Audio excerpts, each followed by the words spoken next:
Miss হবে না আপনার পছন্দের টিভি শো। দেখুন জি5 অ্যাপে একদম ফ্রি। আমি বুঝিনি যে তুই ভালোবাসার যোগ্য নস। আমি কিসের যোগ্য ছিলাম না ছিলাম সেটা তো ঘরের কথা ছিল। এখন তো সবকিছু বেআব্রু হয়ে গেছে। তোমার ছোট মেয়ের ওরম রগরগে ছবি ওটা শহর দেখছে, শহরে ঘুরে বেড়াচ্ছে।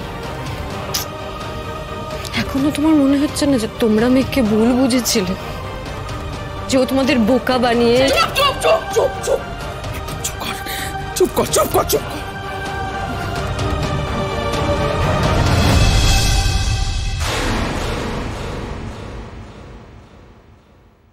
সব শেষ হয়ে গেল আমার, জাস্ট সবকিছু শেষ হয়ে গেল।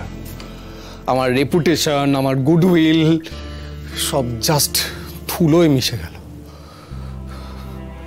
এবার বলতো গিনি, আমি কোন মুখে পড়াতে যাব? হ্যাঁ, আমার কথা কেউ শুনবে? আমার কোনো স্টুডেন্ট শুনবে আমার কথা? মেঘ, you just did it. I'm finished now. নীল, এত কিছুর পর আমি ভেবেছিলাম তোমার কাছ থেকে আরেকটু ম্যাচিওর রিয়াকশন পাবো, কিন্তু আমি দেখছি তুমি তো কিছুই বদলাওনি, সেই একই রয়ে গেছো। ও, তার মানে তুমিও সব জেনে গেছো? হ্যাঁ, গিনি আমাকেই প্রথম সবটা দেখিয়েছে আর আমিও গিনির সঙ্গে একমত। আমারও মনে হয় যে আমরা চোখের সামনে যেটা দেখছি আর ভেতরে যে সত্যিটা লুকিয়ে রয়েছে সেটা আলাদা। মা, তুমি এই কথাগুলো বলছো তার কারণ তোমার চোখের সামনে কিছু ঘটেনি। যা ঘটেছে সেগুলো আমার চোখের সামনে ঘটেছে। দাদা ভাই, আমি শিওর এটা একটা বড় ধরনের কনস্পিরেসি। মেয়েকে ইচ্ছে করে নেশা করানো হয়েছে। মেয়ে কিরকম মেয়েই নয়, ওইগুলো করতে পারে না। কে করাবে? ওর শত্রুর অভাব আছে? ময়ূরীদি, রূপ। কিন্তু ওখানে সেদিনকে কেউ ছিল না। ওরা যদি থাকতো তাও আমি বুঝতাম। দাদা ভাই, আমি জানি না কে ওখানে ছিল কে ছিল না, কিন্তু আমি এটুকু খুব ভালো করে জানি, কোথাও না থেকেও অনেক কিছু করানো যায়। নীল শোনো, আমার মনে হয় এই সময়টাতে তোমার ঘরে বসে মেঘের মুন্ডুপাত না করে ওর পাশে গিয়ে দাঁড়ানো উচিত। সে এখন জীবনের সব থেকে কঠিন সময়টার মধ্যে দিয়ে যাচ্ছে বোধহয়। এই সময়টা তোমার তার পাশে থাকা উচিত বলেই আমি মনে করি। এবার দেখো তুমি কি করবে।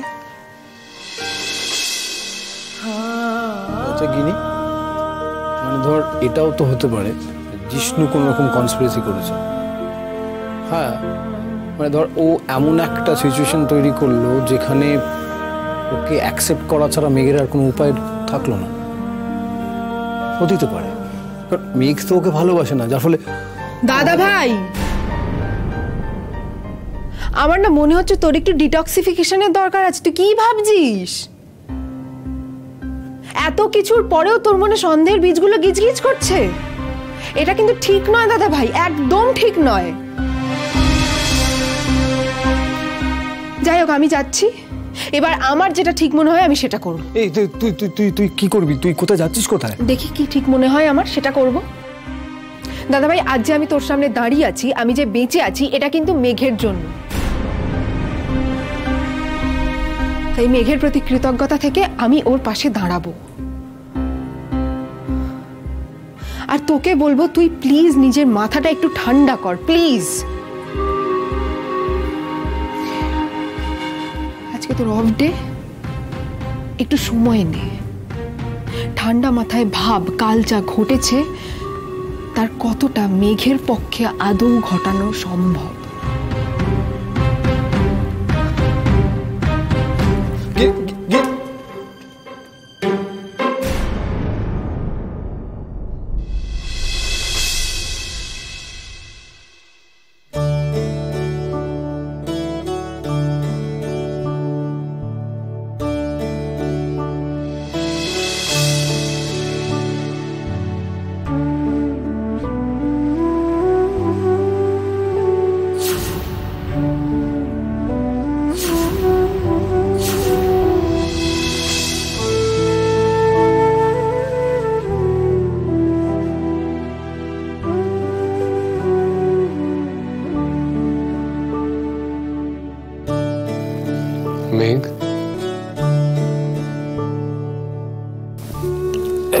হ্যাঁ বাপি বলো।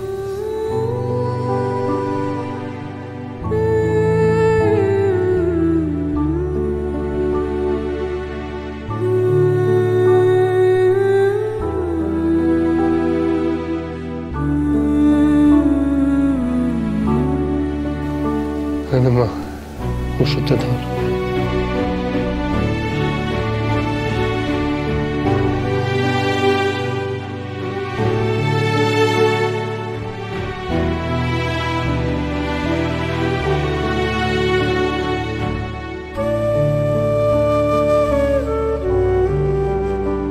কিরে মা,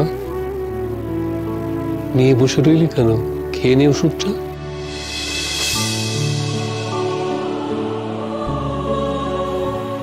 এটা তবে আমাকে কিসের ওষুধ খাওয়াচ্ছ বাপি? তোমার মাতাল মেয়ে অসুস্থ হয়ে পড়েছে, যাতে সুস্থ হয়ে ওঠে সেটার ওষুধ খাওয়াচ্ছ?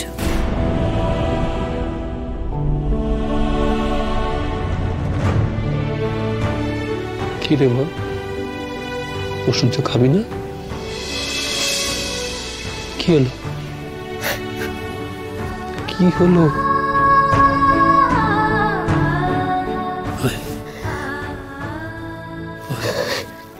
তুমি আর সবার মতো আমাকে ভুল বুঝলে বাপি।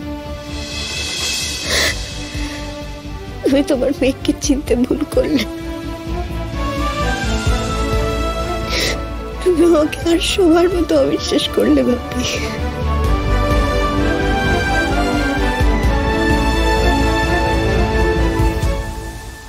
মেঘ, মেঘ, তুমি কি আমাকে বিশ্বাস করবে, নাকি তুমিও আমাকে সবার মতো ভুল ভাববে? মেঘ, মেঘ, আমি তোমাকে, আমার খুব কষ্ট হয় মেঘ, যখন আমি দেখি এত কিছুর পরেও তুমি কেবল নীলকেই ভালোবাসো, আর আমি তোমার মনের কোথাও নেই। খুব কষ্ট হয় আমার যখন তুমি বলো তোমার ভিতরে আর কারোর জন্য কোনো জায়গা নেই। তুমি তোমার সব ভালোবাসা উজাড় করে নীলকে দিয়ে দিয়েছ, কিন্তু তাও জানো মেঘ, তাও আমি তোমাকে ভালোবাসি। তাই আমি চাই নীলের সাথে তোমার সবকিছু ঠিক হয়ে যাক। আচ্ছা মেঘ, তুমি বিশ্বাস করো তো তোমার সঙ্গে এমন কাজ আমি কখনো করতে পারি না? মেঘ, অনেকে হয়তো অনেক কিছু বলবে তোমায়, অনেক কিছু বোঝাবে, তারপরেও কি তুমি আমাকে বিশ্বাস করে থাকতে পারবে? আমি জানি না মেঘ, কেন এমন সব হয়ে গেল, কেন কেউ এমন শত্রুতা করলো মেঘ তোমার সঙ্গে।